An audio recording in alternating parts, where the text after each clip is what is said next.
بسم الله الرحمن الرحيم، والصلاة والسلام على أشرف المرسلين سيدنا محمد وعلى آله وصحبه وسلم. بنكمل موضوعنا عن ريفلكسولوجي. معاكم سعد المصري معالج ريفلكسولوجي.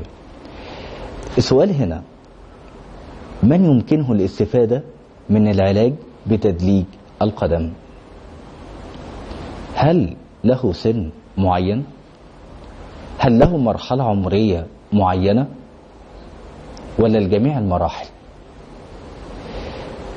الحقيقة أنه لا يوجد تمييز بين الناس عند ممارسة العلاج بتدليك القدم، ولا توجد حدود ولا محظورات حقيقية في هذا الشأن، إذ يمكن لأي إنسان في أي سن ومن كلا الجنسين، سواء كان كبيرا أو شابا أو صغيرا حتى طفلا رضيعا، وسواء كان رجلا أو امرأة، أن يجني فوائد إيجابية من العلاج بتدليك القدم.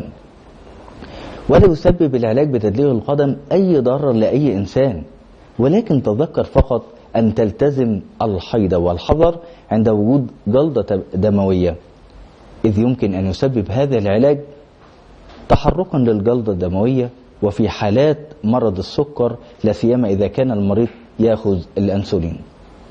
فإذا كان هذا العلاج بتدليك القدم ينشط البنكرياس، فإن كمية الأنسولين التي يأخذها المريض يجب إنقاصها، كما توجد حدود أخرى يجب الالتزام بها وتترتب على درجة إحساس المريض بالألم أو الحد الأدنى الذي يبدأ عنده في الشعور بالألم، وعلى ردود أفعاله للتدليك. ويمكن أن يستفيد كبار السن من الحصول على دورتين أو فترتين علاجيتين كل عام للحفاظ على نشاط وظائفهم الجسمانية. وإذا أراد أن يكون بصحة أقوى وجهاز مناعة أقوى، فلا بد أن يمارس هذه الجلسة كل 21 يوم. كما تكون نتائج جيدة بالنسبة للأطفال والرضع لكونهم أكثر استرخاء وليونة، ولكون أجسامهم أكثر استجابة للمؤثرات العلاجية. ولقد أثبت العلاج بتدليك القدم الفاعلية الكبيرة، ولكن نظرا لعدم وجود تطابق تام بين أي اثنين من البشر، فإن ما قد يحقق فائدة عظيمة لشخص ما قد لا يحقق نفس النتائج لشخص آخر. ولأن العلاج بتدليك القدم يصل إلى متلقيه على مستويات متعددة بدنية وعقلية وروحية، فإنه لا يمكن إلا أن يكون مفيدا.